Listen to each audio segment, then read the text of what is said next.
What if I told you that your brain is secretly rewarding you for doing nothing, even when you know it's holding you back? Right now, as you're watching this, there's a battle happening inside your head between the part of you that wants to get things done and the part that whispers, maybe later. And here's the kicker. The lazy part is winning because it's using actual brain chemistry against you. But what if you could flip the script? What if you could use the same neuroscience that makes you scroll through social media for hours to actually tackle that project you've been avoiding? In the next few minutes, you'll discover the hidden science behind your delays and 3 simple brain hacks that will outsmart your procrastination once and for all. You're about to learn why instant rewards beat long-term goals every single time, how something called reward prediction error is hijacking your motivation, and exactly how to hack your brain with 2-minute starts, micro rewards, and environment shifts. By the end of this video, you'll have a toolkit that works with your brain's natural wiring, not against it. NTHE's secret war inside your head. Let's start with what's really happening when you procrastinate. Your brain has 2 main players in this game. First, there's your prefrontal cortex. Think of it as the responsible adult. It's the part that knows you should work on that presentation, exercise, or clean your room. It's logical, forward-thinking, and has your best interests at heart. Then there's your limbic system, the emotional toddler. This ancient part of your brain is obsessed with immediate pleasure and avoiding anything that feels uncomfortable. When your prefrontal cortex says, "Let's work on that report," your limbic system throws a tantrum and screams, "But Netflix feels so much better right now." Here's where it gets interesting. Your brain runs on a chemical called dopamine, and most people think dopamine is about pleasure. But that's not quite right. Dopamine is actually about prediction. It's your brain's way of saying, "Hey, something good might happen if you do this thing." The problem is, your brain gives you way more dopamine for checking your phone than for working on long-term projects. Think about it this way. When you post something on social media, you might get a like or comment within minutes. Your brain learns that picking up your phone equals potential reward. But when you work on a big project, the reward might not come for weeks or months. Your brain looks at that equation and says, "No thank you, I'll take the instant gratification." This is called reward prediction error, and it's the reason why you can spend 3 hours watching TikTok videos, but struggle to spend 30 minutes on something important. Your brain literally thinks the phone is more rewarding because the feedback is immediate and unpredictable, just like a slot machine. Research shows that the average person loses about 2 hours daily to internal distractions. That's over 700 hours per year. Nearly a month of your life spent battling your own brain. But here's the thing, you're not lazy, you're not broken, and you don't lack willpower. You're just using an outdated operating system. Your brain evolved to help our ancestors survive in a world where immediate threats mattered more than long-term planning. If you heard a rustle in the bushes, you needed to react instantly, not spend time thinking about your 5-year plan. That same wiring is still running the show today, even though our challenges have completely changed. The moment everything changed, let me tell you about Sarah, a graphic designer who came to me completely frustrated with herself. She'd sit down to work on client projects, but somehow always ended up reorganizing her desk, checking email, or researching inspiration for hours. Sound familiar? Sarah thought she was just naturally undisciplined. She'd tried everything: time management apps, productivity courses, even meditation. Nothing stuck. She was starting to wonder if she was cut out for freelance work at all. Then Sarah discovered something that changed everything.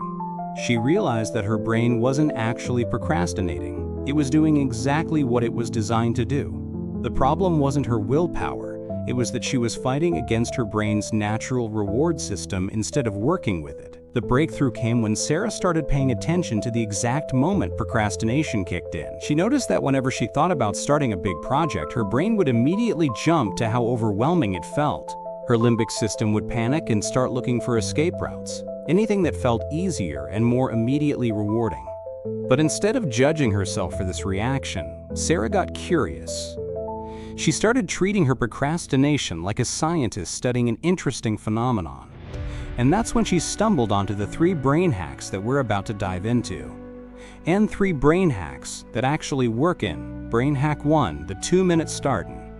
Here's the first trick that changed everything for Sarah.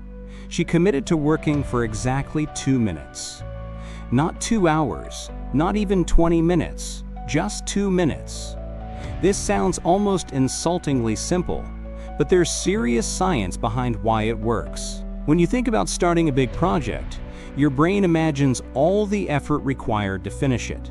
That triggers what psychologists call task aversion. Your brain literally recoils from the perceived difficulty.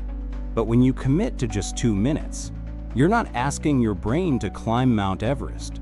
You're asking it to take a single step. Here's what happens neurologically. Starting any task releases a small hit of dopamine. Your brain rewards you just for beginning. And here's the beautiful part. Most of the time, you won't stop at 2 minutes. Once you've started, your brain's momentum kicks in, and continuing becomes easier than stopping. This works because of something called the Zeigarnik effect. Your brain has a natural tendency to complete tasks once they're started. It's like when you have a song stuck in your head. Your brain wants to finish the pattern it started.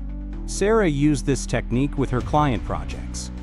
Instead of thinking, I need to design this entire website, she'd think, I'll just open Photoshop and create a new file. 2 minutes later, she'd find herself naturally moving to the next small step, then the next. In Brain Hack 2, second hack is all about hijacking your brain's reward system. Remember how your brain loves instant gratification? Well, instead of fighting that tendency, we're going to use it to our advantage. Every time you complete a small task, even something as simple as writing 1 paragraph or answering 1 email, you're going to give yourself a micro reward. This could be as simple as saying yes out loud, doing a little victory dance, or putting a check mark on a piece of paper. This might sound silly, but it's actually rewiring your brain's reward prediction system. You're teaching your brain that working on important tasks does lead to immediate rewards. Over time, this creates what researchers call a positive feedback loop. Your brain starts to associate productivity with good feelings. The key is to make these rewards immediate and consistent. Sarah started using gold star stickers, yes, like the ones from kindergarten, and put one on her calendar every time she completed a task. It sounds childish, but it worked because it gave her brain the instant feedback it was craving. Research from Stanford University shows that people who celebrate small wins are 31% more likely to achieve their bigger goals. That's because each micro-celebration releases a tiny bit of dopamine, which motivates you to keep going. Brain Hack 3, Environment Swap, is about changing your physical environment to trigger fresh focus. Your brain creates strong associations between locations and behaviors. If you always procrastinate at your desk, your brain starts to think of that desk as a procrastination zone. But when you change your environment, even slightly, you interrupt these automatic patterns. Your brain has to pay attention again because it's processing new information. This creates what neuroscientists call contextual novelty, which naturally boosts focus and reduces the urge to fall back into old habits. Sarah discovered this accidentally when her usual workspace was being repaired. She had to work from a coffee shop and suddenly found herself more focused than she'd been in months. The change in environment had essentially reset her brain's default mode. You don't need to work from a coffee shop every day. Sometimes it's as simple as turning your chair to face a different direction, working from a different room, or even just clearing your desk completely. The key is to disrupt the environmental cues that trigger procrastination. Working quick brain check-in. Before we wrap up, I want you to try something right now. Think of one task you've been putting off. Maybe it's something you thought about while watching this video. Got it? Good. Now notice what happens in your mind when you think about starting that task. Do you feel a little heaviness? Maybe your brain immediately jumps to how hard it will be or how long it will take. That's your limbic system trying to protect you from discomfort. But here's what I want you to try instead. Take that same task and shrink it down to the smallest possible first step. Instead of, I need to clean my entire house, try, I'll put away 5 things. Instead of, I have to write this whole report, try, I'll write 1 sentence. Feel the difference? That lighter feeling is your prefrontal cortex saying, okay, I can handle that. You're not trying to eliminate the resistance, you're just making it manageable. Your brain can learn new tricks. Here's what I want you to remember. Procrastination isn't a character flaw. It's a learned brain pattern. And just like any pattern, it can be changed with the right approach. Every time you use one of these 3 brain hacks, you're literally rewiring your neural pathways. You're teaching your brain that productivity can feel good too. The 2-minute start works because it bypasses your brain's overwhelm response. Micro rewards work because they give your brain the instant feedback it craves. Environment swaps work because they interrupt your automatic procrastination patterns. But here's the most important part. Be patient with yourself. Your brain didn't learn to procrastinate overnight, and it won't unlearn it overnight either. Every small step you take is building new neural pathways. Every time you catch yourself procrastinating without judgment, you're strengthening your awareness. Every micro reward you give yourself is training your brain to associate productivity with good feelings. You have more power over your brain than you think. These patterns that feel so automatic and unchangeable, they're actually just habits, and habits can be rewired. You're not broken, you're not lazy, and you're definitely not a lost cause. You're just a human being with a human brain, trying to navigate a world that your brain wasn't originally designed for. Start with just one of these techniques. Pick the one that feels most doable to you right now. Maybe it's the 2-minute start, maybe it's giving yourself a micro reward, or maybe it's just changing where you work. Try it for 1 week and see what happens. I'd love to hear which brain hack resonates with you most. Drop a comment below and let me know which one you're going to try first.